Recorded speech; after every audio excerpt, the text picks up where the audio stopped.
Viewers, এই যে দেখেন আমি কি ধরছি। এই যে এটা হচ্ছে কুচা, এটা খেতে পাচ্ছি দেখতে। এই যে দেখেন, এটা বেশি বড় না।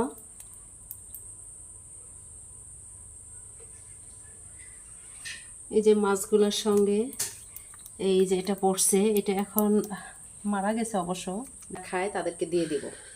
অনেকেই বলছিল যদি জালে পড়ে তাহলে যেন দিয়ে দিই, তাই নিয়ে আসা, মরে গেছে জন্য নিয়ে আসছি। ভিউয়ার্স, এই যে সকাল থেকে 3-4 বার জাল থেকে মাছ উঠানো হইলো। মাছ উঠাচ্ছি, কাটতেছি, ফ্রিজ আপ করতেছি, রান্না করতেছি। তো ভিউয়ার্স, আমার ভিডিওটি কেমন লাগলো, আর এটাকে, এই কুচা মাছটাকে আপনারা কার এলাকায় কি নামে ডাকেন কমেন্ট করে অবশ্যই জানাবেন। ধন্যবাদ সবাইকে।